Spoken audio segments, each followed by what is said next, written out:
An emergency summit in Brussels about European security and Ukraine. The Rearming Europe plan provides up to 800 billion euros for defense investment. French President Emmanuel Macron says France's nuclear arsenal could be used to deter Russia. Nuclear umbrella would serve as really very serious deterrence towards Russia. How this could be a pivotal moment for Europe. I think it's likely because we are really living in a kind of dramatic moment. Today is Thursday, March 6th, and this is The Issue from VOA. I'm Scott Walterman. We want a peace through strength. And this is the reason why I present today to the leaders the Rearming Europe plan. European leaders on Thursday said they would stand by Ukraine and spend more on defense in a world upended by President Donald Trump's reversal of U.S. policies. EU Commission President Ursula von der Leyen met with Ukrainian President Volodymyr Zelensky at the summit in Brussels and described her vision of rearming Europe and supplying Ukraine with weapons. It gives the member states possibility to invest in the Ukrainian defense industry or to procure military capabilities that go right away to Ukraine. We made a strong signal to Ukrainian people, to Ukrainian warriors, to civilians, to all our families. And it's great that we are not alone. We feel it and we know it. Thank you so much for everything. According to NATO, Washington provided more than 40% of military aid sent to Ukraine last year. If you didn't have our military equipment, this war would have been over in 2 weeks. In 3 days. I heard it from Putin. In 3 days. But Trump abruptly ended that arms supply following an Oval Office shouting match with Zelensky last week that led to a reversal in American support and stunned American allies. In the days since, that shock has hardened into a new resolve, driven by fears that Russia, emboldened by its war in Ukraine, may attack an EU country next, and that Europe cannot rely on the U.S. to come to its aid. In a televised address on the eve of the summit, French President Emmanuel Macron said, "I want to believe that the United States will stand by us, but we have to be ready if that is not the case." And in a sign of the gravity of the moment, Macron said that France was open to discussing extending the protection offered by its nuclear arsenal to its European partners. Moscow said Macron's speech contained notes of what it called nuclear blackmail. The French proposal was met with mixed reaction from other nations. I think it's a very interesting idea, and we see to this proposal with high expectations because, nuclear umbrella would serve as really very serious deterrence towards Russia. That was Lithuania's President Gitanas Nausėda. So let's pull out a bit and get an overview of the changing mood and landscape in Europe.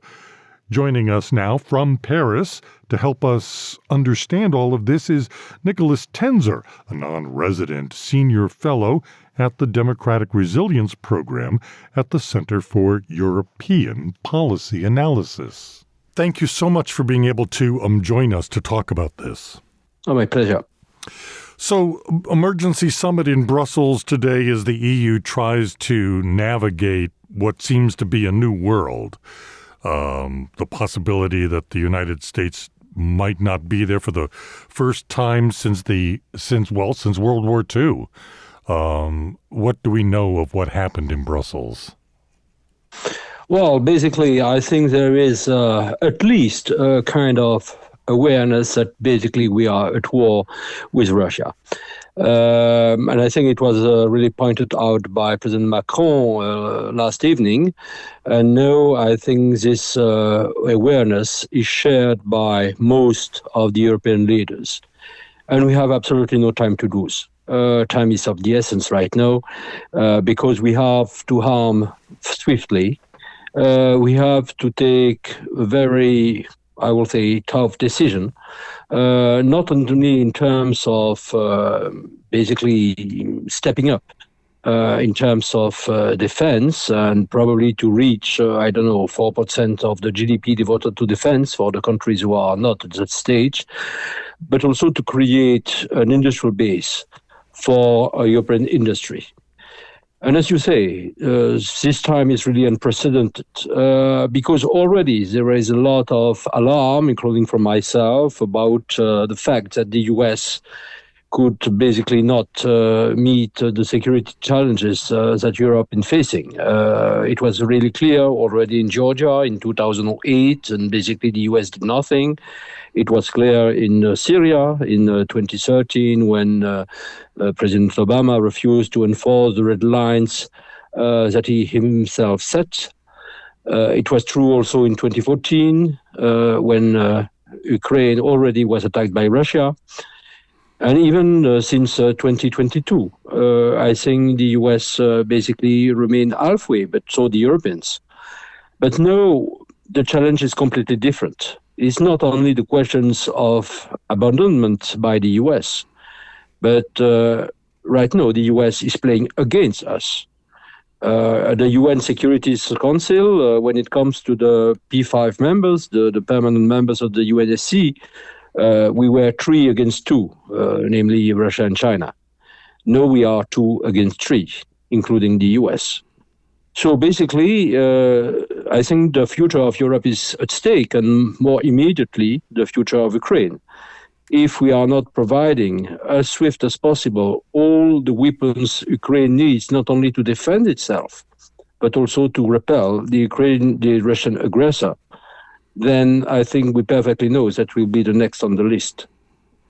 And that's the kind of consciousness that the Europeans right now have. Is this play with the this messaging? Does it play with the populations of Europe? Well, basically, I think that you have, I think, this consciousness growing up also in some countries like, I will say, Spain or Italy or Portugal, who are not probably as concerned as the others. And I know that it's completely new also for France since at least 1 year and a half to designate Russia as the enemy. But now we'll see exactly the same with Merz. Of course, we have some reluctant countries or some opposed countries like Hungary and by parts of Slovakia as well. But still, I think there is a kind of new unity. We had this unity after February 24th, 2022, but this unity was not that strong. There were a lot of divergences. But now I think we are reaching a momentum. Just see, what Friedrich Merz, the new chancellor, said. We have certainly to find also a new way to protect Germany, Poland. The nuclear shield coming from the US is no longer valid.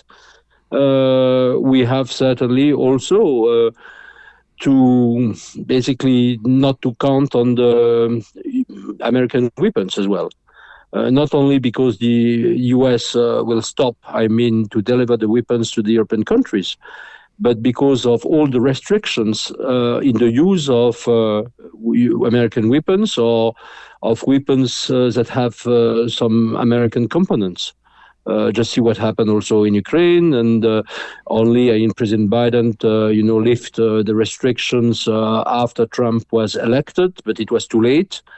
And still at that time, there was a willingness for France and for the UK directly to strike, in depth of the Russian territory. But it was not allowed by the US. And what will happen now? So basically, if we want just to survive and also to ensure that Ukraine survives, we have certainly to get rid of the US weapons. And that's a real shock. And it implicates that the European economies just turn into war economies. And war economy is not only in words. It means that we are able to transform some civil industries into weapons industries. It means that we have to attract, the money, and especially, the money by the European public. And we have more than ever to convince, I think, most of the Europeans that we are at war and that basically that their survival is at stake. I saw Starmer today in a boat factory in England, and he was saying exactly what you're saying. We need to start making vessels. We need to make other things. We need to use our own industries to pivot to producing the kinds of arms and material that we need not only to defend ourselves but to protect Ukraine. Yes, exactly. And it's nice that you talk about the UK, because I think when it comes to defense, basically it's not only the EU that is concerned. And in terms of military alliance, we certainly will have to create something, and hence, of course, the summit on Sunday, in London. We have to also to ally with the UK, with Norway, with Canada, and maybe we will have, at the end of the day, to extend this alliance to countries such as Japan, South Korea, Australia. So, I mean, also the questions of the future of NATO is at stake as well. Because if we have the fact that the US leaves NATO, because I think that he won't, but if basically the effort made by the US within NATO, not only in terms of military spendings, but also in terms of technical capabilities, notably military intelligence. If this disappears, and I think it will, we will have certainly to replace NATO or to create a kind of new NATO. Just remember, for the EU, we had a defense and security common policy, and the Article 42.7 of the Treaty on European Union said and refers explicitly to NATO security guarantees, what we call common defense. But now we will have, in the EU, with the UK, with Norway and others, we will have to build a new format to ensure this common defense, and that all the commitments of the so-called Article 5 of NATO Treaty basically could be met outside NATO. I've heard that theory. It goes like this. If the U.S. view is now that there are only three powers, China, Russia, and the United States, that blocs like the EU need to expand to other areas and other partners to counterbalance or create in the aggregate that kind of global power? Well, I think that's basically we will have to do that. We will have to aggregate, not saying that there will be a kind of unique government and unique foreign policy of all the EU member states plus UK and others. It means that certainly we will have to replace the US, and we will have also to confront not only Russia, but as you rightly said, also China in other parts of the world. Because certainly I think that if Russia wins in Ukraine and is able to dismantle the EU, certainly it will be a very good kind of godsend for China as well. And so it means that we will have certainly to face many enemies, at the same time. But just look, that was recalled by Prime Minister Donald Tusk, of Poland. Basically, Russia is 140 million people. The US is 320, and Europe is 500 million. Yeah. So basically, we have the power. And I think that at the end of the day, it will be very beneficial also for Europe. Just remember also the Draghi report. The Draghi report was pointed out rightly, the lack of investment, also, in futures technology, in big tech, etc. And I think that through this war economy, probably Europe will step up dramatically in its capabilities also to create these new tech industries.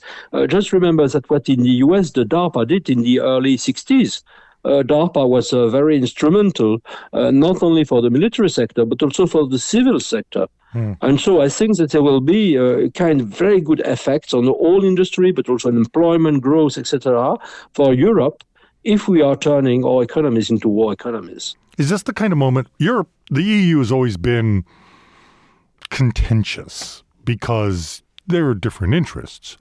Does this one of those moments where the EU could actually come together really for the first time in a single purpose? I think it's possible. And I think it's possible, but even likely. I think it's likely because we are really living in a kind of dramatic moment. And I know, you're perfectly right in pointing out all those divergences, divergent interest of the EU member states. But no, it's no time, I think, to be competitors. It's time to have some shared views. Otherwise, it will be completely suicidal. I am not saying that all the EU countries immediately we embrace, the same stance and the same resolve. But I think is that if we consider, for instance, what France can do, but also Germany with Merz, but also the UK, Poland, the Baltic states, Nordic states, but also Spain and Italy right now. I think there will be this common base to advance on common interest, whatever, the political contentious views on many other issues, such as social issues, migration issues, etc.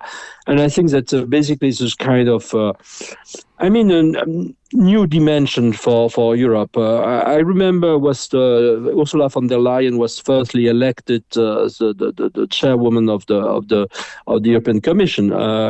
She was talking about the geopolitical Europe, but in fact it was void or it was meaningless at that time. Now it becomes a kind of new reality. Thank you so much for the insight. Really interesting. No, my pleasure. My pleasure, really. Nicolas Tenzer, a non-resident senior fellow with the Democratic Resilience Program at the Center for European Policy Analysis, joining us from Paris. You've been listening to The Issue from the Voice of America. On behalf of everyone here at VOA, thanks for spending this time with us. For news 24/7, you can go to our website, voanews.com. You can also download our apps from Google and Apple. In Washington, I'm Scott Walterman.